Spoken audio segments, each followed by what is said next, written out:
many, many words have been written about Puck Fair, as you can imagine. Newspaper, magazines and books. And local man Jerry Mulvihill from out the road here has added to that tally with his book on Puck Fair. Jerry, this is Jerry Mulvihill. Hi Kate, how are you? How are you doing? Very Jerry, good, thank you. When you were researching, I know you've been to Puck every day of your life. Yes, right, yes, I have. I've only missed one when I was in Australia, one Puck ever. That's pretty good going in over 30 years. But you must have had to do a lot of research for this book. I did. I was 2 years researching the book.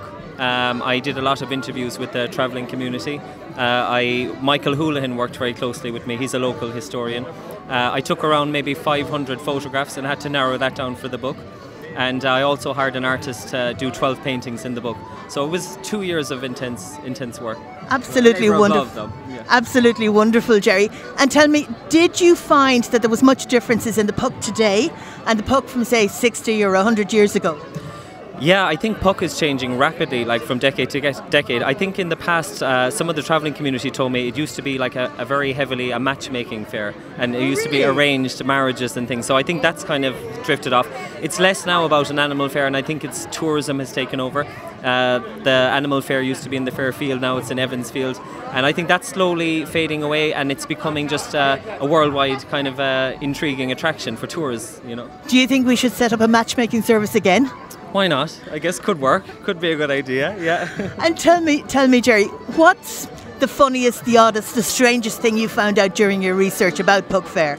Yeah, well, I learned a load of things while I was researching the book. One of the most intriguing things I found out was that before there was a town in Kilordan, there was actually just a castle surrounded by a very high wall. It was called Castle Conway, and there's actually a chapel and a vault underneath Kilordan with loads of people buried from the castle before. Wow. And there was loads of orchard gardens around here, and then it changed into a town eventually. But the goat in the 1800s used to be raised on the top of the ruins of the castle before there was a stand. So I found that really fascinating. I didn't know that before. Yeah. So Jerry, you write pretty much full time? Yeah, I'm a full-time writer. This was my third book, and I've just released a book a few weeks ago called The Truth Behind the Irish Famine, and it was launched by the Minister of Tourism 2 weeks ago. So that's just out, but I'll always be promoting all my books. Good. We're going to have to get our hands on a copy of that. Jerry, thank you very much. Kate, thank you very, very much. Thank you.